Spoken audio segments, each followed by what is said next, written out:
Bonjour, nous recommençons, donc nous reprenons notre séance avec Madame Alicja Nowak, qui est professeure à l'Université jagellonne de Varsovie et qui est spécialiste de l'histoire ukrainienne et polonaise.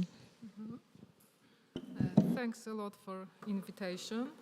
And the title of my speech is The Formation of Ruthenian Clergy in the Context of the Union Polemics at the Turn of the 16th and 17th Centuries. Oh. What's the problem? I don't know. Bliżej do mikrofonu. Okay, closer. What about the presentation? Can I just...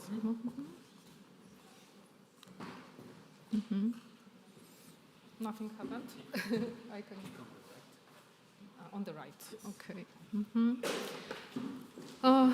So the religious events in Christian Europe in 16th century, including the emergence of Reformation, followed by defensive and constructive transformation in the Catholic Church, influenced the intensification of religious polemics. In the Polish-Lithuanian Commonwealth, during Tridentine and post-Tridentine periods, participants in dialogue were not limited to Roman Catholics and Protestants. Over time, Orthodox representatives also joined the discussion. After the acceptance in Brest of the documents of the Kiev Metropolitanate Union with Rome, representatives of the United Church became involved as well. The exchange of arguments can be explored not only through preserved literature of strictly polemical character, but also through the other forms of expression. Emotions among disputants ran high during the period, leading to the polemical tones emerging in apologetic works, sermons, hagiography, and other genres. By the turn of the 16th and 17th centuries, the dominant voices belonged to Ruthenians, including both lay and clerical literati, who came from various Eastern Rite churches, both legal and illegal, functioning in Polish-Lithuanian Commonwealth. Discussions remained intense until the 1630s, after King Władysław IV ascended the throne and legalized the Orthodox hierarchy. There was a noticeable slowdown in polemics. However, it surged suddenly in the mid-40s when a sharp exchange of words and dialogues between Kasjan Sakowicz in Epanorthosis and Eusebi Pimen, likely Metropolitan Piotr Mochyła in Litos, began. In the late 17th century, Orthodox and later Unite interlocutors recognized the importance of repairing and reconstructing the ethos of the priesthood as the foundation for the spiritual, religious, organizational revival of the Kiev Metropolitanate. The polemists addressed various issues pertaining to the restoration of the clerical authority, and the first problem was the celibacy. The celibacy of the clergy, which differentiated the practices of the Eastern and Western churches, was promoted without much reflection at the time of the schism by Cardinal Humbert, one of its main actors. The topic gained renewed relevance during the Reformation and was also a subject addressed during one of the sessions of the Council of Trent. Initially, in the Commonwealth, the main participants in the discussion were Roman Catholic outstanding opponents, including Andrzej Frycz-Modrzewski, who received minor order, but he married and later he became a Protestant, and this is the fragment of his Republika Emendanda. It was Stanisław Orzechowski, Catholic priest, who had wife and represented a Polish-Lithuanian borderland. On the other side were supporters of celibacy, such as a bishop Jan Dziaduski, who suspended Orzechowski and wanted to excommunicate him, and Stanisław Chodziusz, Helm and Warmia bishop. A little later, during the post-synod period, the famous counter-Reformation defender of celibacy, Piotr Skarga, also joined the debate. In the 1580s, the first Orthodox voices began to emerge, primarily from members of the Ostroh Academy. Herasym Smutrycki, oh, maybe the, oh, not that. Wait, it's a fragment from Orzechowski. In the 80s, the Orthodox voices began to emerge, primarily from members of the Ostroh Academy, and Gerasim Smotrycki, director of the school, was among the first to speak out. In his work Kalendarz Rzymski Nowy, published at the Academy Printing Press in 1587, he accused the Catholic clergy of hypocrisy, and Smotrycki criticized the behavior of priests who surrounded themselves with servile women, thus increasing their expenses, and sometimes even officially cohabited with concubines, all without maintaining the appearance of supposed decency and propriety. 1 year later, another member of aforementioned center, Wasyl Suraszki, Maluszycki in Knyżycja, defended the principles of the Orthodox Church against attacks from Catholics. He invoked important ecclesiastical canons on the subject, including the 5th Apostolic Canon, the 13th Canon of Intrullo Council, and Apostolic Constitution. It was noteworthy that these canons were in fact partly rejected in the West and East later on, but what's particularly significant is that they were co-authored in the past by the Bishop of Rome, and the fact served as the main polemical argument.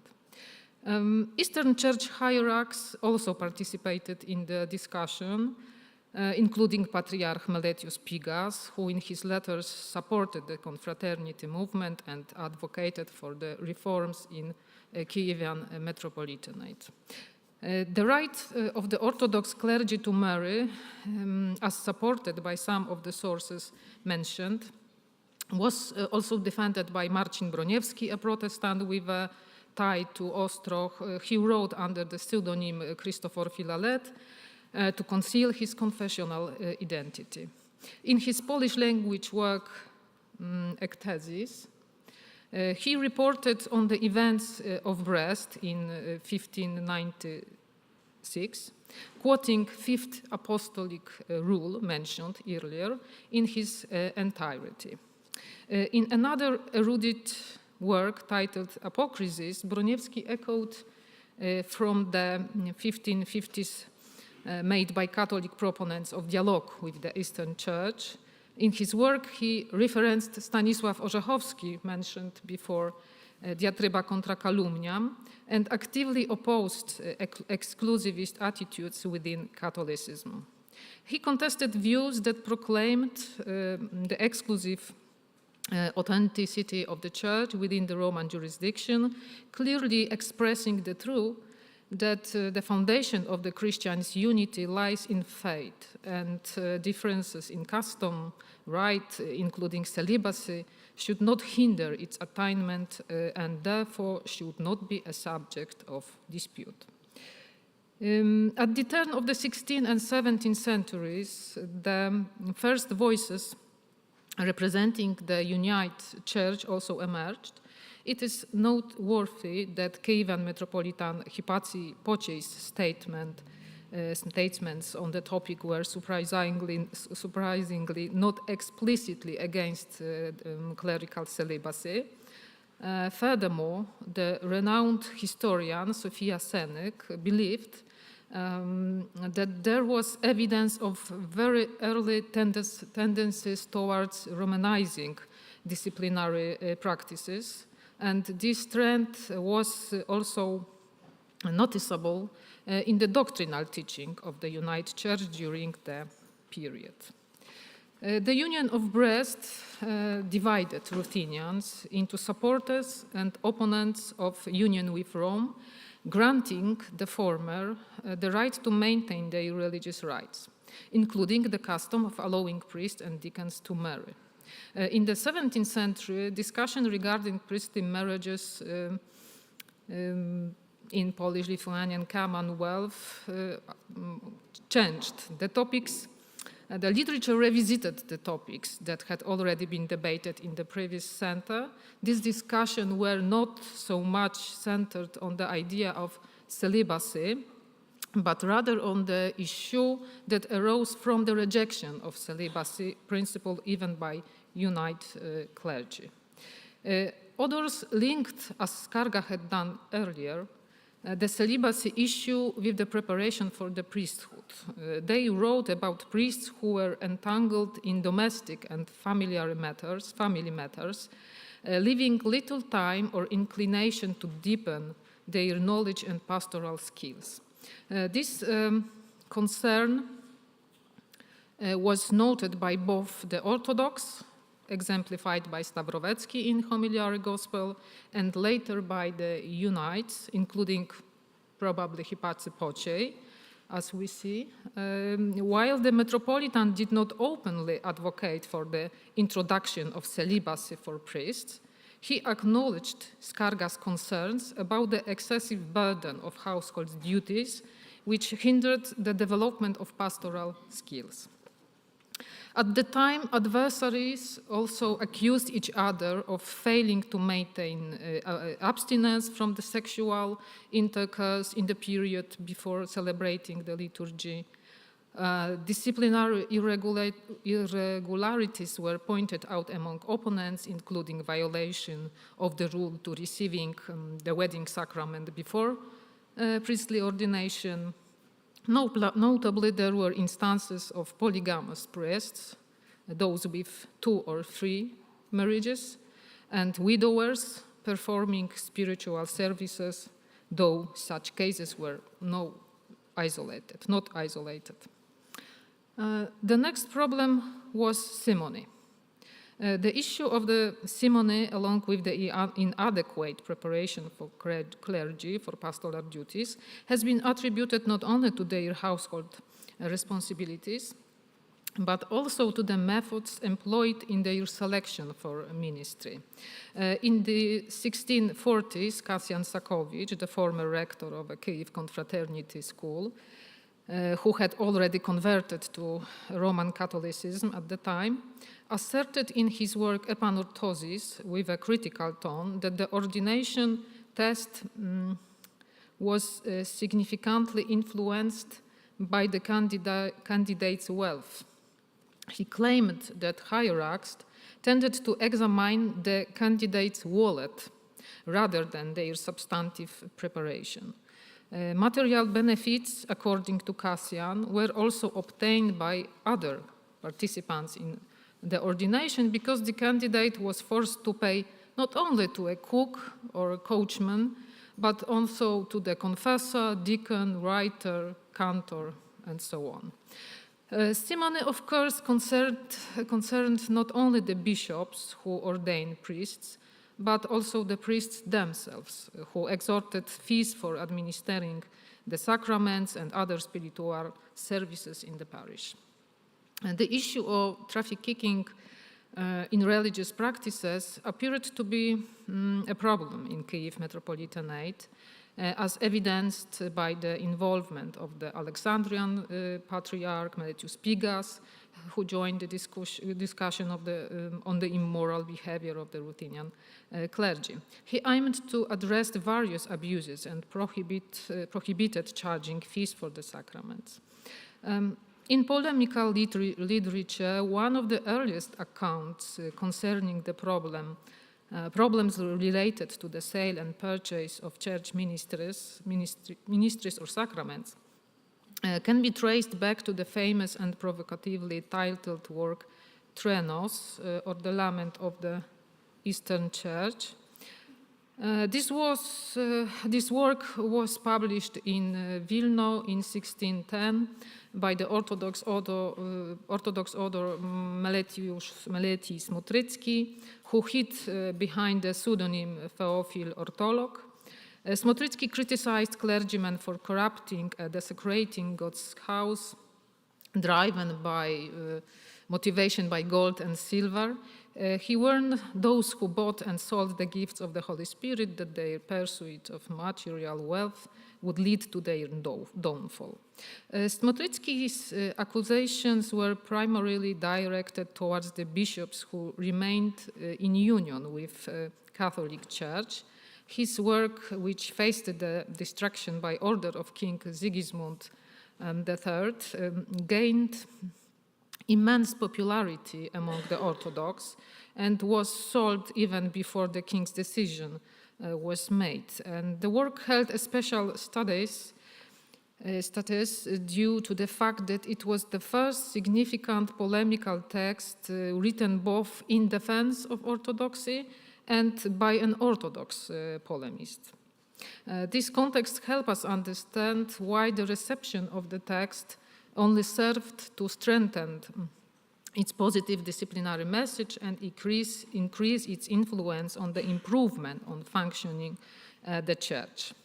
It is worth noting that the church underwent significant hierarchical restructuring just 11 years after the publication of Trenos. Another problem was the lay patronate and the bishopric. It was a challenge for Orthodox adherents, this secular, often Catholic patronage of the Orthodox Church and its beneficiaries.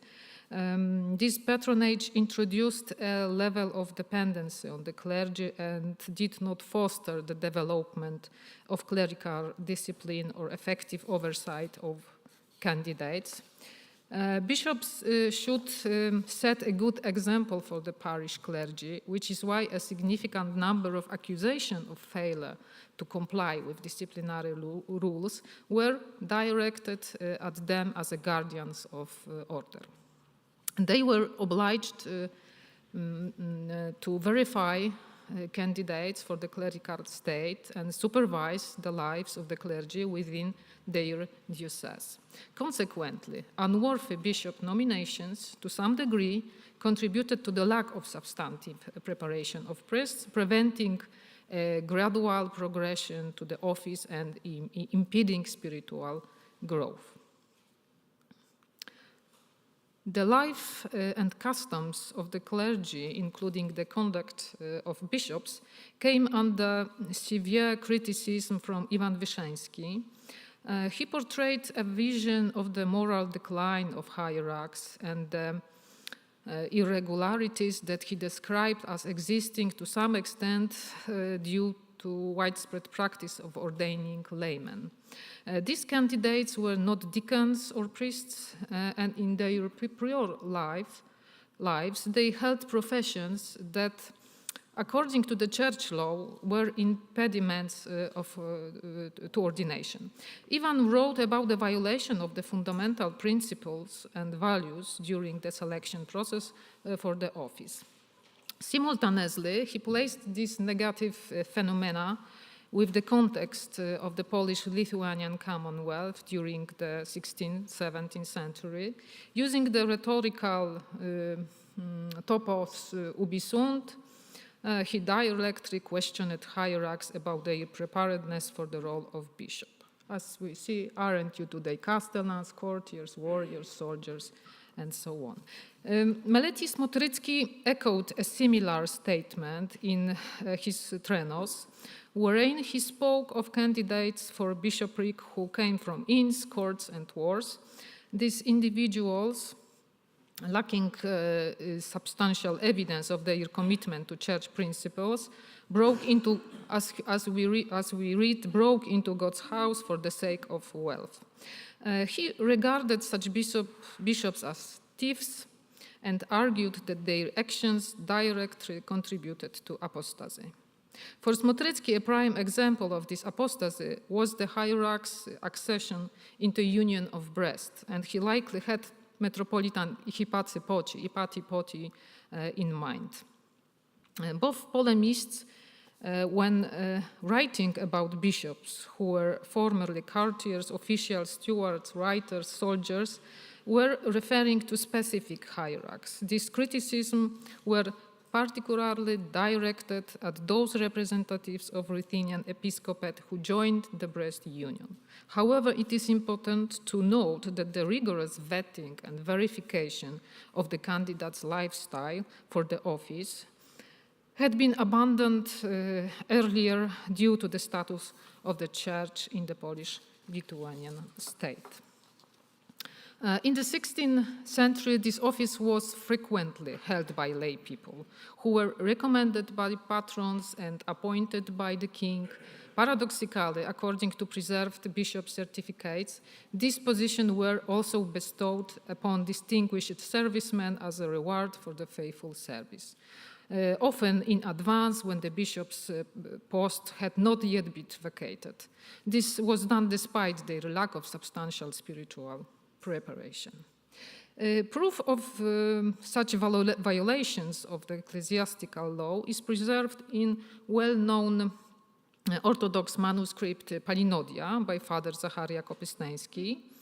The future archimandrite of Kiev Monastery expressed regret that the bishops and at times even metropolitans occupied the thrones and cathedrals without coming from monasteries, but rather from ordinary earthly households or after abandoning their soldier's craft.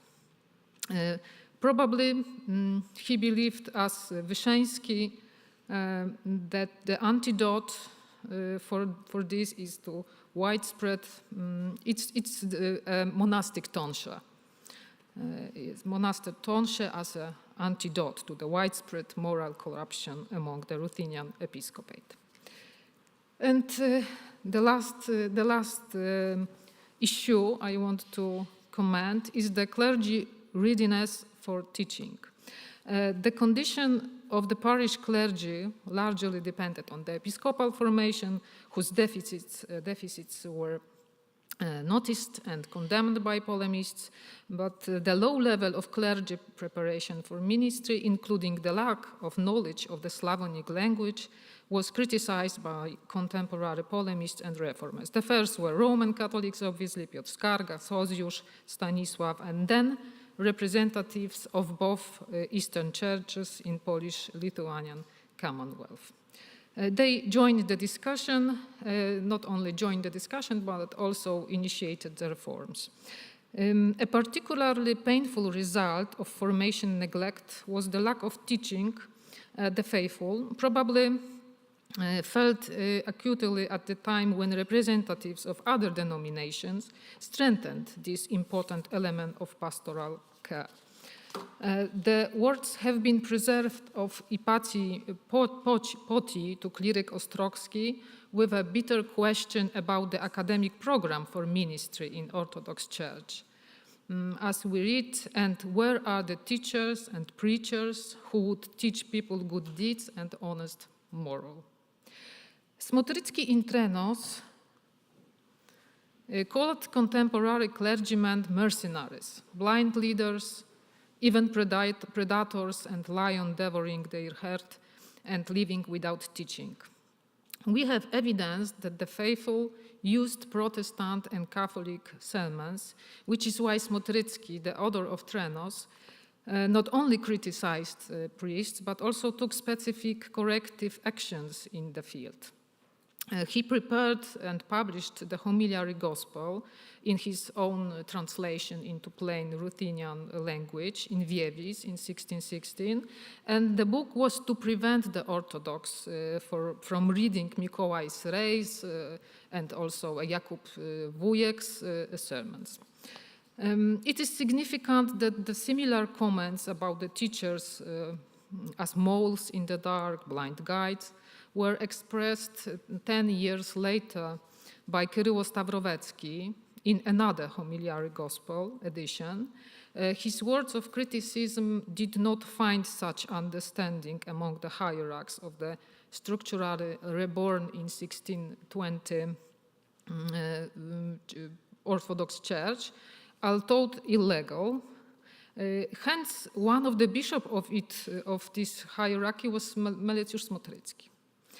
The topic of preparing candidates for priests was mainly addressed in teachings for priests, although it is difficult to determine from these certificates what the requirements regarding their knowledge and skills were. This is why material provided by polemical literature is a valuable source, which criticized the low level of preparation for ministry. However, one should take into account the genre and tone of this type of text in which hyperbole and exaggeration are commonly used rhetorical devices. We can find most information on the subject in the discussion between the authors of the Apanorthosis and Litos, which proves that despite the reforms implemented already at the end of the 16th century, eparchy situation was still far from ideal.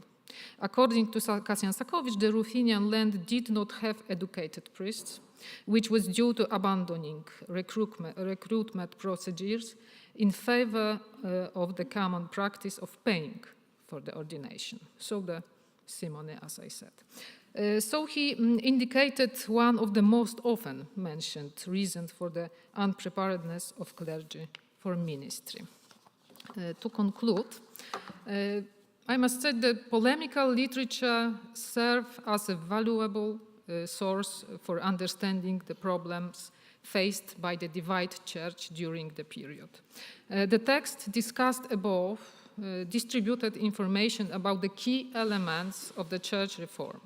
In relation to the renewal of the priesthood, this concerned disciplinary, organizational issues, morality, substantive preparation, formation, and skills.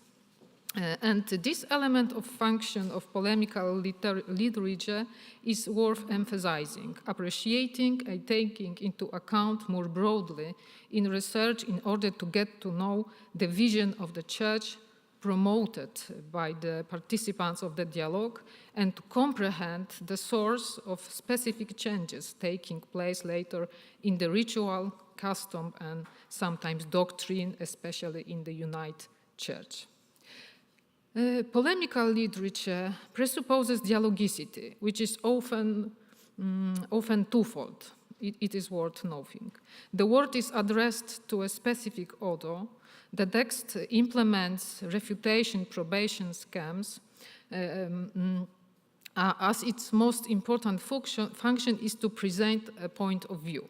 However, apart from the direct adversary, there is often a recipient or the group of recipients among whom certain beliefs are spread or an attempt is made to consolidate them. This orientation towards the participants and the attempt to unite the recipient in polemics was extremely important for the dissemination of the knowledge about the correct political, social, and religious order. The debates among Protestant, Catholics, Orthodox were provocative and creative, likely mobilizing not only its participants, but also inspiring reform tendencies, thus yielding a positive effect. Thank you.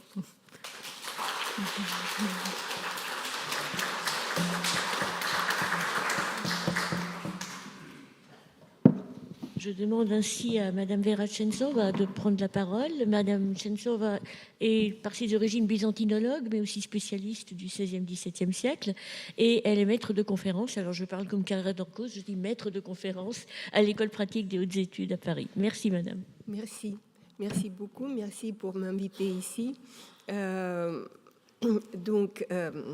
Le matériel documentaire conservé aux archives d'État des actes anciens de Russie qui concerne la Pologne-Lituanie au XVIIe siècle a souvent été exploité pour l'étude de la confrontation entre l'élite catholique et le clergé orthodoxe local.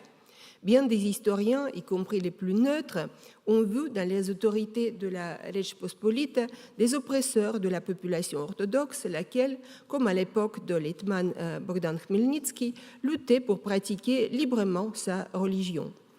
De même, le premier métropolite de Kiev intronisé à Moscou et non à Constantinople, Gedeon Swiatopołk-Czetwertyński, ancien évêque de Lutsk, a toujours été considéré comme un fervent défenseur de la religion orthodoxe. Son parcours semblait même incarner le conflit confessionnel qui agita la société de la République des deux nations au début de l'ère moderne. Si l'on en croit les dires du futur métropolite, il eut à subir en territoire polonais une persécution dont la gravité l'aurait poussé à s'exiler en 1684 pour se placer sous la protection de l'hetman cosaque Ivan Samoïlovitch. Ce fut cette fidélité reconnue à la foi orthodoxe et le soutien de l'hetman qui aurait finalement valu à Gedeon son élection au trône métropolitain de Kiev. Toutefois, certains détails de sa biographie amènent à remettre en question tant les informations sur les persécutions qu'il aurait eu à souffrir au nom d'une orthodoxie intransigeante que sa propre attitude dans les négociations avec le clergé uniate. C'est en croisant les sources issues de différentes archives qu'il sera possible de mieux comprendre comment Gedeon, lui-même membre de l'élite de Pologne-Lituanie, louvoyait quelque temps pour se ménager les bonnes grâces des autorités polonaises et comment l'évolution de la situation le contraignit en définitive à choisir son camp dans la querelle confessionnelle. Dans l'évolution de l'attitude de Gedeon envers les autorités polonaises et le clergé uniate, on peut distinguer au moins deux étapes. La mort du métropolite de Kiev, Joseph Nilubovitch Tuchalski, en 1675, accentua la rivalité de divers candidats à sa succession. Gédéon de Lutsk n'est pas encore à cette époque le favori et lui-même n'envisageait peut-être pas que 10 ans plus tard, il occuperait la chaire de Kiev. Au lendemain du décès de Tuchalski, les différents prétendants à sa succession entamèrent des démarches pour s'assurer du soutien des autorités laïques, ce qui reflète l'ancienne coutume prévoyant que les métropolites de Kiev soient élus par l'Assemblée des électeurs laïcs et le clergé local. Lorsque l'on parle des électeurs laïcs, il faut évidemment comprendre en premier lieu le souverain et les représentants de l'élite. Le roi de Pologne confirmait traditionnellement le choix de l'Assemblée, mais la cour russe jouait déjà un rôle de plus en plus croissant en raison du contrôle qu'elle exerçait sur une partie du territoire de la métropole et notamment le centre symbolique de l'éparchie, la ville de Kiev elle-même. Les archives russes ont livré quelques lettres envoyées à Moscou au lendemain de la mort de Tuchalski. Parmi ces lettres sont celles transmises par l'évêque de Lviv, Joseph Shumlansky, lequel avait été nommé par le roi de Pologne-Lituanie administrateur provisoire de la chaire avant même le décès du métropolite. L'évêque de Lviv s'était donc assuré le soutien des autorités polonaises, mais il souhaitait améliorer ses liens avec la cour moscovite. Il se hâta donc d'écrire au tsar et au chef du bureau des ambassadeurs Matveïev pour affirmer son dévouement au tsar et à la famille régnante.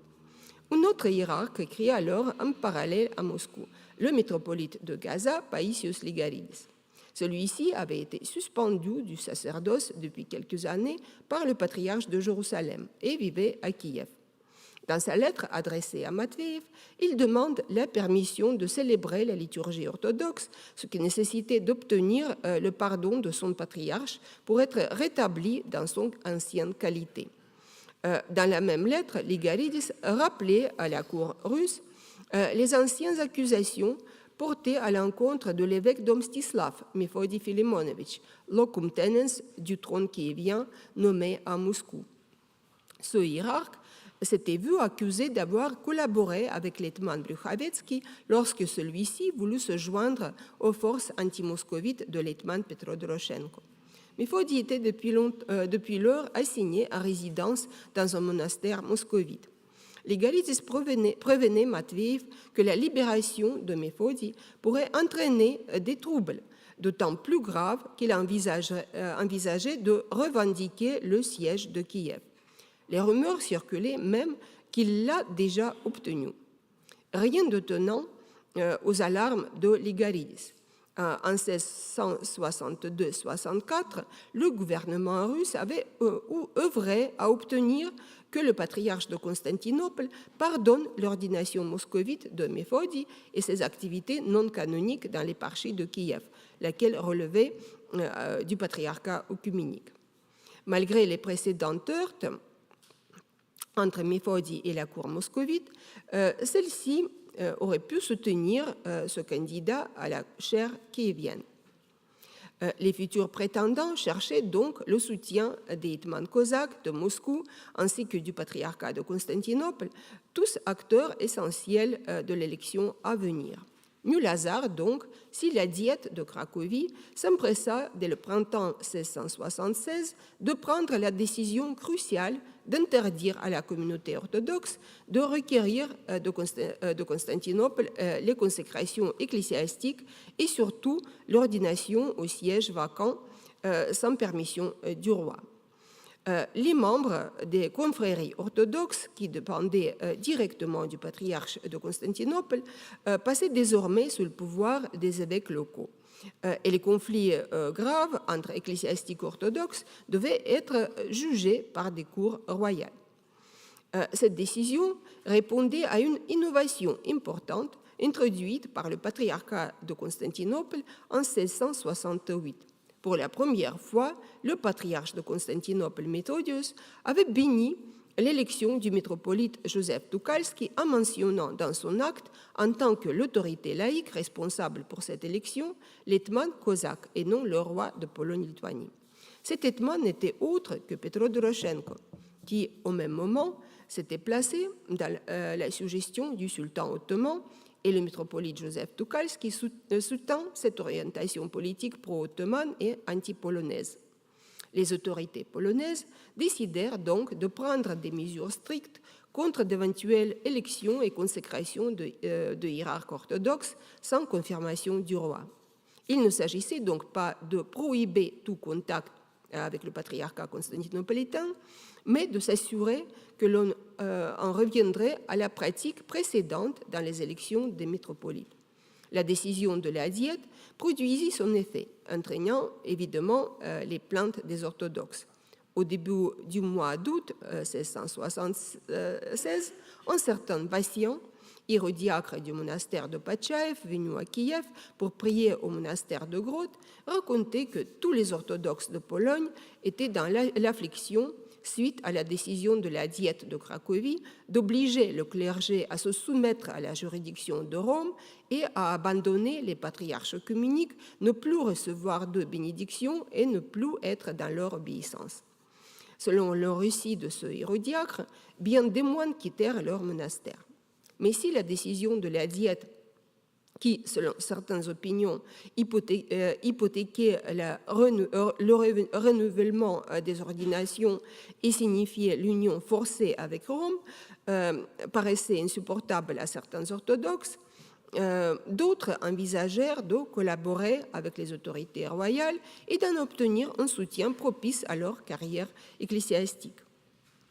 La collection du musée de la Société archéologique russe, actuellement aux archives de l'Institut d'histoire de l'Académie des sciences, conserve la copie d'une protestation datée de 1676 du nonce en Pologne Francesco Martelli. Ce dernier dénonçait la décision du roi Jan Sobieski de permettre à l'évêque Antoni Winnicki de Przemyśl de réunir un concile orthodoxe. La réunion du concile était certainement liée à la vacance du siège de Kiev et le nonce était mécontent du laxisme du roi, lequel se refusait à prendre les mesures énergiques nécessaires à en finir avec le schisme pour amener tous les orthodoxes à l'union. Antoni Winnicki de Przemyśl avait été élu en 1663 à la chaire de Kiev, élection confirmée par un acte du privilège du roi. Il s'opposait donc toujours à Joseph Tuchalski, dont la légitimité reposait sur l'acte de bénédiction du patriarche de Constantinople. En 1679, l'hétman Samoïlovitch écrivait à l'archevêque de Tchernihiv, Lazar Baranovitch, qu'Antoni s'était emparé des biens de son prédécesseur, le métropolite Dionysi Balaban, et en revêtait le sakos pour affirmer sa propre légitimité. La question de la légitimité de la hiérarchie orthodoxe était essentielle en vue de négociations sur l'union de l'Église prévues par les diètes de 1667 et 78-19. Or, nonobstant les rumeurs affirmant qu'Antoni Vinnytsky avait été béni par le patriarche œcuménique et obtenu le titre d'exarque patriarcal, il ne parvint en réalité jamais à régulariser ses relations avec Constantinople. Si, dans ses échanges avec Moscou, le titre de métropolite est employé, il est souvent prudemment associé à sa résidence d'Opchemysl et non de Kiev, en un curieux titre du métropolite d'Opchemysl. Les hiérarques et le clergé de l'église de Kiev savaient en effet parfaitement qu'Antoni n'avait pas reçu la bénédiction patriarcale. L'évêque de Lutsk, Gedeon, l'archimandrite des grottes de Kiev, Innocentie Gizel, et l'archevêque de Tchernihiv, Lazar Baranovitch, se posaient tous la même question. Lors des négociations relatives à l'union, faudrait-il reconnaître au très honorable père Antoni Vinnytsky le titre et la dignité de métropolite? Il entendait répondre par la négative. Gédéon écrivait à l'archevêque Lazare que le père Vinnytsky, évêque d'Opchemysl, se nomme et signe avec le titre de métropolite et d'exarque, alors qu'il n'a pas eu de sakos de notre très saint patriarche. Par ailleurs, Gédéon avait demandé à l'évêque Antoni, lors la diète de Grodno, s'il avait l'intention de demander la bénédiction patriarcale de Constantinople. Antoni lui avait répondu qu'il refusait de payer pour obtenir du patriarche un acte de bénédiction et qu'il se contenterait de tout ce qu'il avait dans son propre pays. Ainsi, ni Gédéon ni les autres évêques ne doutaient qu'Antoni ne pouvait pas être considéré comme un métropolite canoniquement intronisé. Néanmoins, il est significatif qu'Antoni pensait qu'il lui suffirait d'être reconnu dans son propre pays, c'est-à-dire en Pologne-Lituanie. La décision de la diète en 1676 lui semblait donc tout à fait juste et recourir au patriarcat œcuménique n'entrait pas dans ses plans. Il est intéressant de noter que l'évêque Gédéon fut de même presque favorable à la loi de 1676. Plus tard, Patrick Gordon, colonel général d'origine écossaise qui servait dans la garnison kievienne, nota dans son journal que Gédéon de Lutsk était prêt à devenir métropolite à condition d'être intronisé par le patriarche de Moscou, car il considérait le patriarcat de Constantinople depuis longtemps et à présent totalement simoniaque et soumis au pouvoir de l'ennemi héréditaire du monde chrétien, c'est-à-dire du sultan. Les trois hiérarques de l'Église orthodoxe vivant en Pologne-Lituanie, les évêques de Lutsk, de Przemysl et de Lviv, étaient donc sur le fond d'accord avec la décision de la diète du 1676 et l'exprimaient dans leur conversation avec les coreligionnaires sans y être forcés. Ce alors même que dans leur correspondance avec Moscou, les ecclésiastiques orthodoxes se disaient indignés de l'interdiction qui leur était faite d'entretenir des relations avec leur supérieur canonique de Constantinople. En décembre 1678, Innocentie Monastyrsky, archimandrite du monastère d'Irezhetsky et higoumène du monastère de la Transfiguration de Lublin, se rendit à Moscou porteur de lettres d'Antoni Vinnytsky et de Gédéon de Lutsk pour essayer d'obtenir le soutien du tsar à la hiérarchie orthodoxe de la métropole de Kiev. Il semble que Gédéon, qui soutenait Antoni depuis son élection en 1663, avait décidé, en accord avec les autres représentants du clergé orthodoxe, de dénoncer le rival d'Antoni, l'évêque de Lviv, Joseph Shumlansky. Celui-ci s'était gagné la faveur du roi Jan Sobieski par son ralliement à l'Église de Rome. Les lettres des hiérarques orthodoxes, remplis de plaintes et d'accusations contre la persécution orchestrée par les autorités polonaises, ont déjà été publiés et commentés. Mais 2 documents ont échappé à l'attention des éditeurs, ce qui est d'autant plus dommageable qu'il semble montrer bien que le conflit était d'une nature plus complexe qu'une simple opposition entre catholiques et orthodoxes. Le premier document qui a attiré mon attention est une lettre de l'Hetman Semailovitch, qui est un peu plus tardif, légèrement plus tardif, envoyé un mois après le départ d'Innocentii Monastyrsky. Il est adressé au diacre Larion Ivanov, chef du bureau des ambassadeurs. L'Hetman y accuse les hiérarques orthodoxes d'être de connivence avec les autorités polonaises et de venir à Moscou en quête de subsides du tsar russe à l'instigation des Polonais. Donc, c'est Gedeon et Antoni. Semailovitch rapportait des rumeurs circulant en Ukraine selon lesquelles les évêques Antoni et Gedeon essayaient de tromper la cour moscovite en présentant leur quête d'argent comme dictée par la nécessité de payer les autorités polonaises pour obtenir la tranquillité de leurs églises et de leurs ouailles. En réalité, selon l'Hetman, il était de mèche avec les Polonais, ce dont Semailovitch souhaitait prévenir l'administration moscovite. Cette méfiance et les soupçons exprimés par l'Hetman envers les personnages clefs de la soi-disant résistance orthodoxe semblent ne pas avoir été privés de fondement. Les évêques tentaient manifestement de louvoyer entre les différentes cours. L'Hetman, de son côté, s'efforçait de contrôler les relations du clergé avec Moscou et refusait tout à la fois que la consécration d'un métropolite soit décidée sans lui et que soit choisi quelqu'un susceptible de nourrir ses ambitions indépendantes des siennes.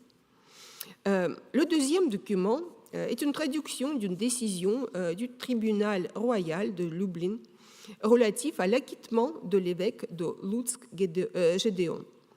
Le contenu de l'accusation n'est pas très clair, mais il concernait un procès en matière de foi. Cet acquittement montre que Gedeon n'était nullement persécuté sans retenue pour son orthodoxie. Si 2 autres accusés furent condamnés, ce fut parce qu'ils refusèrent de se présenter devant le juge. Innocentii Monastyrsky présenta à Moscou, comme preuve des pressions exercées sur Gedeon pour l'amener à l'Union, une lettre du métropolite uniate de Kiev, Cyprien Jochovski. Celui-ci y incitait Gedeon à répéter l'exploit de son prédécesseur sur la chaire de Lutsk, Cyril Terlecki, l'un des inspirateurs du synode de Brest et artisan de l'Union en 1596. La lettre ne représentait que le début de la correspondance entre ces 2 hiérarques, car les contacts se développaient et le nonce en Pologne les considérait très prometteurs. En février 1679, durant la diète, le nonce écrivait à la congrégation de propagande des Fide à Rome que dans les terres polono-lituaniennes, il ne restait que 2 hiérarques schismatiques, l'évêque de Lutsk et l'évêque de Przemysl. En février-mars, les négociations avec eux se poursuivirent sous la conduite de ce même métropolite uniate de Kiev et aussi du savant Jakub Suche, évêque de Chelm. Et le nonce exprimait son espoir de les voir arriver à bon port. Le 13 mars, le nonce fut informé que les métropolites Cyprien et Jakub Suche avaient rencontré Gedeon, qualifié de uomo da bene et ami personnel de Jakub Suche. Le nonce espérait que Gedeon rejoindrait rapidement l'Église unie. Après sa conversion, il ne resterait qu'un seul évêque schismatico, c'est-à-dire orthodoxe, le vieil évêque de Przemysl, Ormai Ottogenario Antoni Winnicki. Il s'agissait toutefois du dernier succès des négociations en vue de l'union avec l'évêque Gedeon. Le décès du vieillard Antoni Winnicki ouvrit à Gedeon la perspective d'accéder au trône de Kiev. Et puisque l'évêque de Lviv avait déjà obtenu le soutien du roi polonais, Gedeon décida de s'appuyer sur l'Hetman Semailovitch. Après la disparition d'Antoni Winnicki, la correspondance du nonce ne mentionne plus la perspective d'une conversion de l'évêque de Lutsk.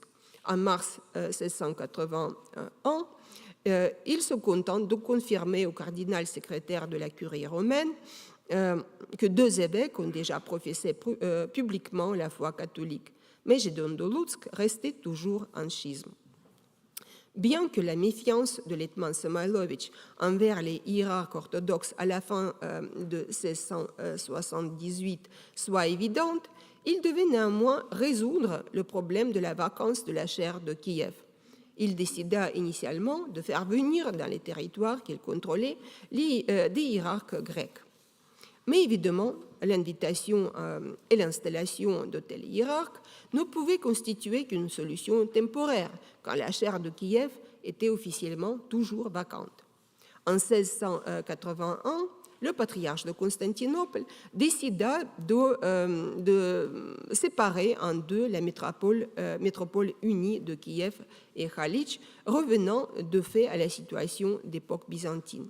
À la métropole de Halytch, centrée sur Kamenets, fut nommé un nouveau métropolite, Pancratius, qui obtint la dignité d'hypertime et d'exarque patriarcal de toute la Petite Russie.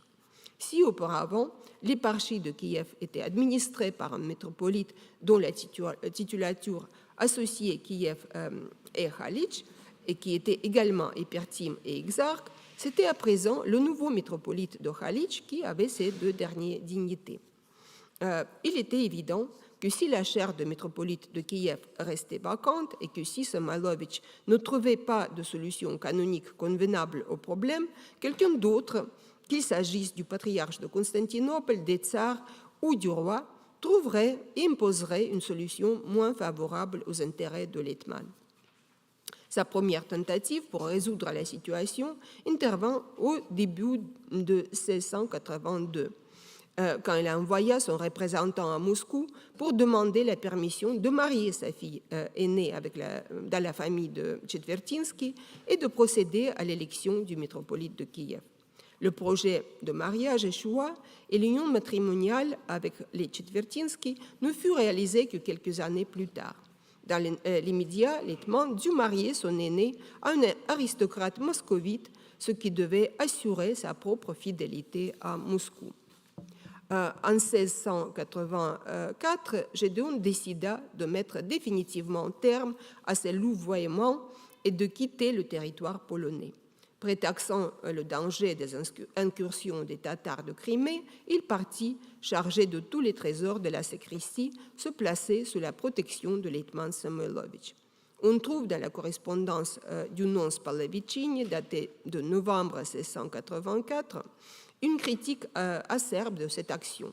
Le nonce affirme que cette fuite et la spoliation du trésor ecclésiastique suscita l'indignation de la population vers celui qui était par ailleurs originaire de la maison des anciens princes de Russe. Plus tard, l'évêque de Lviv, Shumlansky, expliqua avec un certain mépris dans une lettre au tsar qu'il avait dû collaborer avec les autorités royales et avec les catholiques, concluant que s'il s'était comporté différemment, il lui aurait fallu abandonner son pasteur, sa chaire, les saintes églises et les chrétiens orthodoxes, s'enfuir dans les pays lointains à la façon de Gédéon, évêque de Lutsk. Patrick Gordon nota dans son journal que Gédéon entra sur les terres de l'hétman au prétexte d'échapper à son frère catholique qui voulait l'assassiner en raison de sa fidélité à l'orthodoxie. Ce conflit aussi semble quelque peu exagéré, car Gédéon s'attacha immédiatement à promouvoir le mariage de son neveu Yuri Czetwertyński, de confession catholique, avec Anastasie, fille cadette de l'hétman. Le projet matrimonial, né comme on a vu encore en 1682, prévoyait évidemment la conversion de Yuri à l'orthodoxie. L'évêque participa aux diètes et aux réunions et discussions relatives à la politique étrangère du pays. Bien que venu s'installer définitivement sur les terres de l'hétman, il apportait une lettre de Jan Sobieski que le roi lui avait remis en Pologne. La missive contenait des instructions du roi qui confiaient à l'évêque pour mission de persuader l'Hetman de se rallier à lui. Il est certainement donc parti avec l'accord du roi. L'examen des documents apportés à Moscou en vue de la préparation des pourparlers entre orthodoxes et uniates autour de la nouvelle union amène à conclure que l'évêque parvint jusqu'à cette époque à maintenir de bonnes relations avec les autorités polonaises.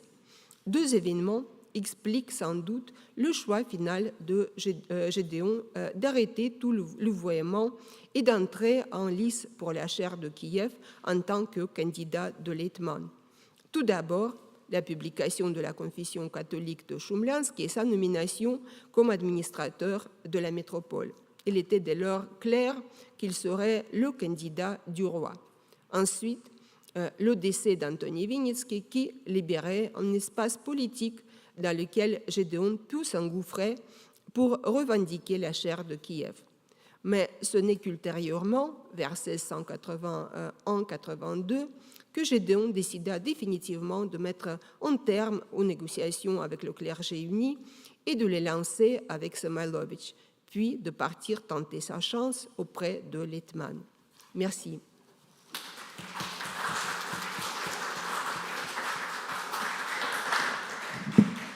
Merci beaucoup, Vera Tchentsova. Merci à toutes les deux pour votre ponctualité. Vraiment, vous êtes exemplaires toutes les deux. Je demanderai à Laurent Tatarenko de se joindre à nous pour la discussion et les questions qui pourraient éventuellement se poser dans le public. Évidemment, vous pouvez poser vos questions en anglais. We pass now to the discussion. Of course, you can ask your question in English.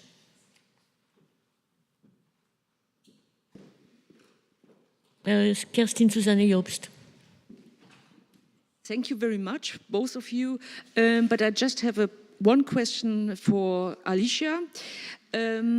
You mentioned several times Marcin Broniewski, and I'm very interested in this person because I don't know if it's the same Marcin Broniewski who was envoy of the Polish king, and he traveled in the name of the king through the Crimea. Because I'm very interested in the Crimea in this time. It's the same person, and can you tell me something about him? Oh, sorry, I'm afraid I don't know much about Marcin Broniewski, but I know that it is a different Marcin Broniewski probably, because I know it was almost the same time, and I know that it is very famous, another Marcin Broniewski, so I suspect that it could be someone else, but I'm not sure. Maybe someone knows the answer for the question in this. Some more information. I understand that. I am afraid it could be someone else, but I am not sure. Someone knows, maybe, here. Pani Agnieszka, tak? Wanted to say something? Oh. So, is someone here? Sorry, I have to check it. Is there another question? Il y a d'autres questions? Agnieszka Puwelska. Thank you very much for all your talks. And I have a question to all of you, because at the time, 16th, 17th century, it's a very tense time in Europe. On the one side, you have Ottoman Empire, and on the other side, you have Counter-Reformation. All these debates played a very important role in Poland. And my question is, which role played this religious movement, this religious debates in Kiev, in polemics about Uniat Church? I wish that you try to look at Europe at this time and which role played religious movement this time and this polemics. Thank you.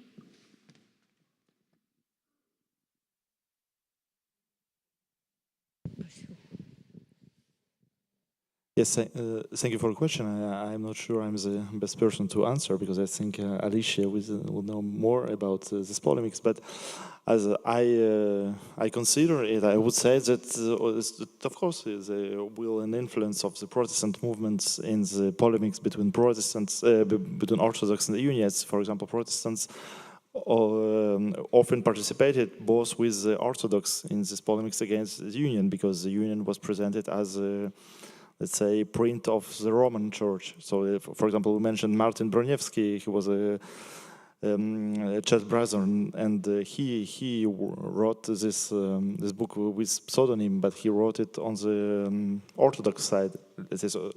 So, of course, this was very important. The influence was very important. Also, I think on the cultural level, the influence of the Protestant was important in the middle of the 16th century, introducing a more vital polemics in the laicity, I mean in the Orthodox society.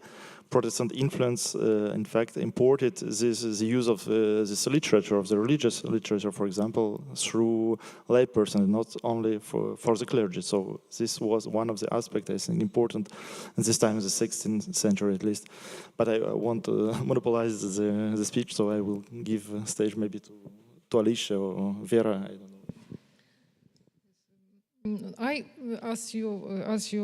In my speech, I chose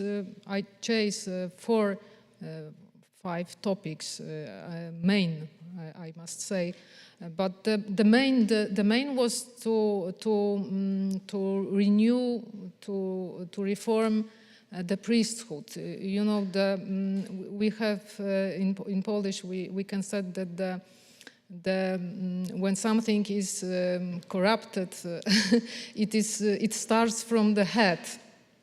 And so it started from the metropolitans, then bishops, and then the clergy and their faithful. So it was very important to start from the metropolitans and hierarchs in Orthodox and then in United Church to reform the Eastern Church in Polish-Lithuanian Commonwealth. And these 4 topics, these 4 issues I chose are very often mentioned. So I think they are maybe not equally, but they were taught as key topics. And of course, I went through them very briefly and in no depth. All these topics, all these issues, we can divide, we can analyze, we can split into more detailed subjects, more detailed topics, and analyze very deeply analyze. But it was only a half-hour speech, and this is what I chose. And I also described this Sakovic and Litos dialogue. I know that it is not the turn of the 16th and 17th century, but it proves it is a mid-40. Of the 17th century, but it shows very clearly what problem, what was still actual in this time. So maybe they didn't manage to change something, especially when we are talking about the school program, the network of schools, the formation seminars. It was still a problem in Kyiv Metropolitanate, and it was very important to improve something here, to have this good formation for priests, for bishops, and for metropolitans, obviously. I don't know if I answer for your question, but maybe Vera wants to. Just a few words, maybe, because it's really the most important, maybe, problem for all of us, for those who study the church history. Because, well, surely all discussions concerning dogmatic polemics, confessional polemics. Behind there were also political alliances and attempts to create political alliances as well. And we know, for example, the huge discussion and the huge crisis that shaken the Oriental Church in the 20s, 30s of the 17th century, when Patriarch of Constantinople, Cyril Lucaris, tried to introduce some Protestant dogmatic in the Orthodox confession of faith. So it shaken all Europe, I can say, but it was done also because of many political reasons, because of many attempts to approach other confessional groups, to find alliances, to find also some ideological basement for alliances. So we see the same thing at the end of the century. And also, well, one thing which is also very important when we are speaking about Orthodox, for example, we haven't, I think we don't speak about this thing. It's that our Orthodox, they are not all very Orthodox, so to say. It's conventional Orthodox, because those who are in the Polish-Lithuanian state, they are different from Muscovites. And if we speak about the Orthodox, for example, of the first half of the 17th century, it's those whom we can call old believers after the second half, in the second half of the 17th century. And also the Kievan clergy, Kievan Orthodox, it's those who are sensed to be venerators of bread, хлебопоклонная ересь, in the end of the century. So it's a very complicated thing also inside each confession. So that's why it was rather important for them, for all denominations and even inside the same confession to continue these polemics, to try to assure also political unions. Well, I hope it's not very vulgar to say that it was ideological also base somehow.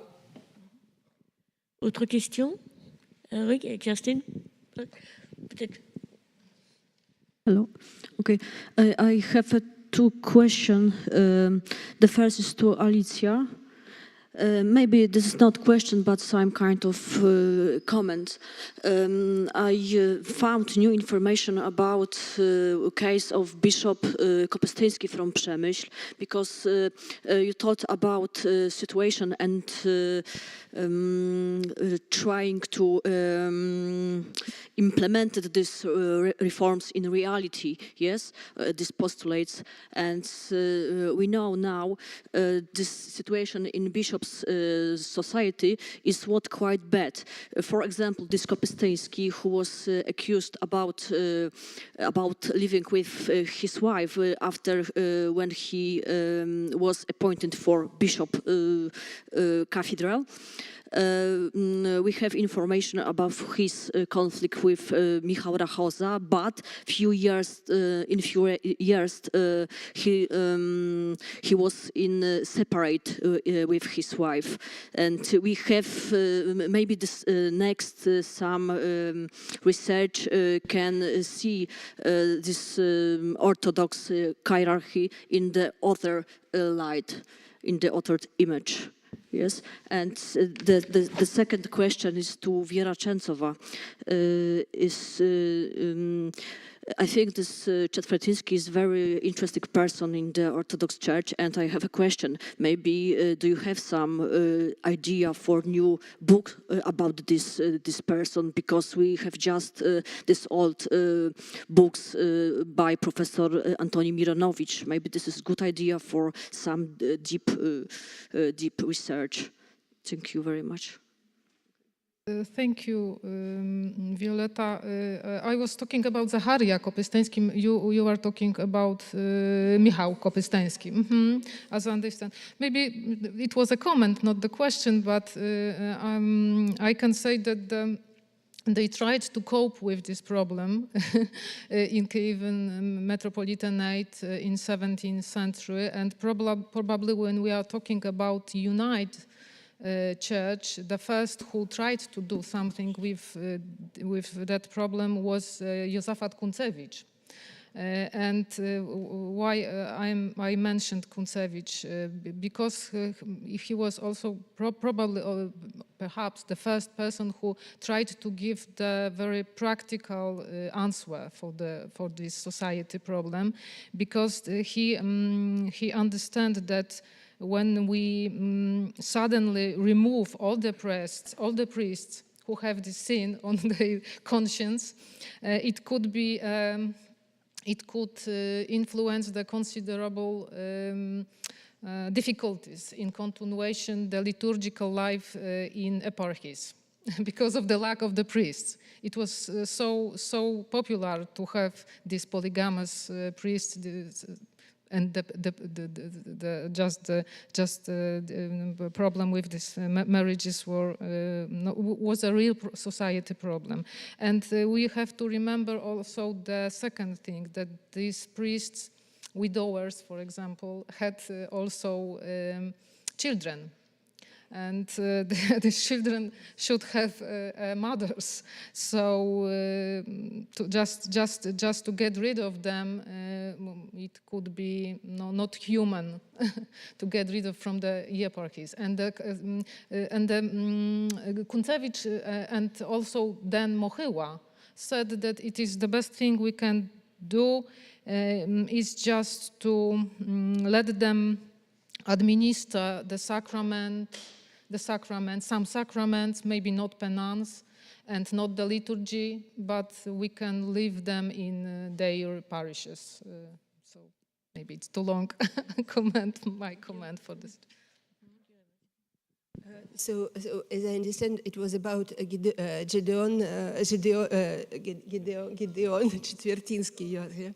Yes, well, yes, surely there are things to say about him, and surely he was really a very interesting person, especially for me, because we discussed also with Laurent, well, some of the documents from the Moscow archives which were never published, and exactly I think they were never published because they are too complicated to explain. For example, this translation of the Polish court, where he was completely liberated, and no fault, nothing. I can't understand very well what happened. I tried to find more details about it. For example, documents in Kiev, in Vladimirsky Povet. I never managed to try anything because in Russian we have only one text which is in Russian translation from Latin, I think, if I'm not mistaken. There is one more very interesting text, and I don't know whether it was published. I know it only in manuscript, because after the enactment, after the act which gave to the Moscow Patriarchate the right to administer the Metropolitan See of Kiev, the clergy from Metropolitan See of Kiev, for example, Lazar Baranovich,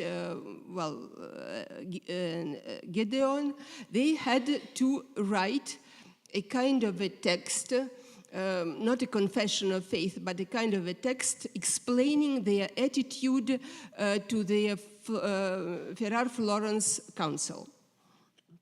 I know that the text written by Lazar Baranovich, it was published, discussed. I never saw the publication of the text written by Gedeon. So it can be very interesting. I'll try to check because, well, I have this manuscript, I have this transcription that I made for myself. I thought it was interesting because he had to prove that he is not Uniat, in fact. It's very interesting that it was always this doubt concerning the Kievan clergy, which was in Moscow also because of the problem of transubstantiation and so on, but not only in the epoch in the 17th century, in the beginning of the 17th century, in the epoch of Filaret Nikitic, who wanted to rebaptize everybody coming, all these Orthodox who are not really Orthodox, we have even to rebaptize them, but even in the second half, because of this problem with transubstantiation and their attitude different from the Orthodox. So it's interesting to still to work on them and on their attempts to resist, because we know that they tried to resist to this Muscovite administration, which is also very interesting, and they were not very glad with the Patriarchate of Constantinople, who in fact spoiled them from all their titles, because he was just Metropolitan of Kiev and nothing else, which surely they were not very glad. So thank you very much. It's to work on. Yeah, thank you very much. I have a more general question. I think it's not only for the people on the podium, but also for all of you and for me as well. What do we know? We talked about the perspective from above in this time. What do we know of the ordinary believer in this time? Concerning the union, because we know, and I will talk tomorrow on Josefat Kuncevich, a person like him are still very contested in the discussion. What can you say about the ordinary believer? Thank you. It's very difficult because to answer the question we have to analyze completely different sources. So we should have them. This is the first, and then we have to analyze them. I am not the historian, so maybe this is the issue that historians should do. So maybe our historians can say something more about it. Yes, well, maybe what I can say, of course, it was one of the main points. Let's say I tried to examine in my research also, because it was the interesting one to know how the union not only applied to those people, but how the union was conceived by them. In fact, what was their representation?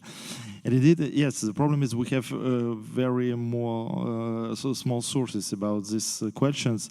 The best, let's say, archives on this point will be the court registers, but court registers are normally referring to gentry, so it's a low part of the gentry, but it's not the peasants, for example. We have some, if I remember well, we have some accounts from, for example, from the Volhynian voivodeship during Rutsky time, so it was in the 1620s, 1630s, when we see, for example, that some unit hierarch came to this or other small city, there was a kind of insurrection from the local population, a little bit like with Kuncevich. But as you know, for example, this point with Kuncevich and this insurrection on the turmoil which happened in Vitebsk, it's very difficult to know, in fact, if it was really an initiative from the beneath, or if it was, in fact, coordinated by someone, by priests, by nobility, by other hierarch from the Orthodox Church. So here we have the same thing. We know that we had some turmoils during the beginning, for example, of the 17th century, but we don't have the voices of these people. We just have an account. So without their voices, we can't really examine what was their representation about this point. But the little information we have from the court register, we can see that normally this idea of strong division between Union and Orthodox was very, very rare, in fact, during this time. Normally, they considered that it was just, depending on the opportunity, but also depending on their relationship, for example, with their the lords from relating to the patronate, for example, it was of course an important point. So I would say that normally Union wasn't conceived as a confessional enemy until maybe the end of the 17th century, something like this. But it's just an hypothesis. So. Well, here we spoken already about the book of Cesare Santos, who tried also, when he had some information about common people, so he tried also to look a little bit on their attitude to the changing of confession, for example. And I think that his idea and his conclusion was that they never really minded to change it. So, for example, you move on somewhere where there is no church, Orthodox church. So you go to the Catholic Church, and even you don't understand quite clearly that you are going to the church. Then you return, you go to the church. So I mean, for them, it was not quite a difficult situation, and it was quite fluid. I think that in some of our seminars, we were speaking about fluidity, or I think that Cesare Santos spoke about transparency.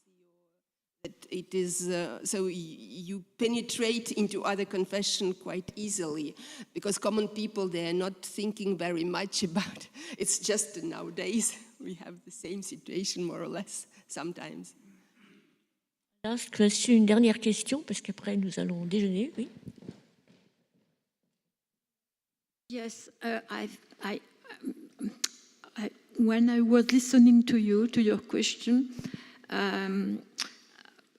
I got an idea that some kind of bridge between your question about Counter-Reformation and what was said during this the session is a question of instruction of the low clergy's instruction, because when in the Orthodoxy you have two kinds of clergy, very, very much differentiated, and of course, some of you was telling that they could administrate sacraments, but what about the liturgy? So it could be a second question for the common people. And the first question, I return to instruction, to the issue of instruction. We know that, I am not a specialist of uniatism, but we know that the Morilla established a seminary, a college in Kiev for Orthodox priests, low clergies or high clergy, I don't know, it is a part of my question. And the second one is some of the uniat priests or priest candidates to priesthood came to Rome to study, and there is the great role of the Basilians, so missionaries, and so maybe tomorrow or this afternoon we will come back to this topic of instruction, but it would be very, very enlightening for all of us, I think.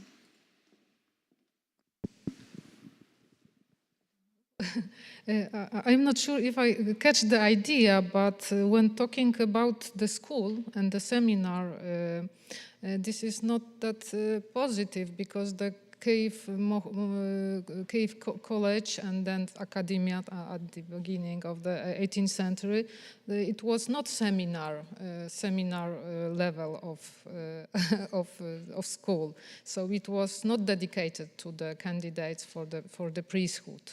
It was just a school for everyone. We know when we are talking about the United Church that The 7th century wasn't good for the seminar, and for the clergy candidates for clergy, and the success, I must say, the successful organization of the seminar, it is 18th century and Basilian schools, for not the 17th century still. So this is not that positive. This is not the seminar and the special clergy school in 17th century for Orthodox, even for the Unites. They all the time wanted to have this in Volodymyr, Woloński, and other places, this seminar school, but they existed very shortly and was not so popular as in 18th century, when the Basilian golden age we have. Quickly, please. Well, I think that anyway, it's very interesting to study this epoch of Mahila and to continue to understand what was exactly his projects, because surely they were also the projects of education, and to my mind, it was also a kind of a project of universalization of the Orthodox Church, and we feel it very well while studying not only books, but also well, because it was the most important see at the time of the Patriarchate of Constantinople. Because, well, I started speaking about Cyril Lucaris. We can make also here publicity to the book of our very nice colleague Ovidiu Olar, who wrote on Lucaris. So it was Magilla who managed to make the Eastern Church overcome this crisis of Lucaris' confession of faith. So it was very important as a movement to universalization of the Orthodox Church. There was confession of faith, there were all these books about which you have spoken. It was also some kind of an idea of artistic unification of the church decorations. So then it was finally, it brought Nikon's reforms in Moscow. So I think that it is very important, this epoch. Well, and as for the education of the low-level priests, I don't know, because we don't have enough material, I see. Many thanks. Nous allons arrêter la discussion parce que c'est un déjeuner qui nous attend.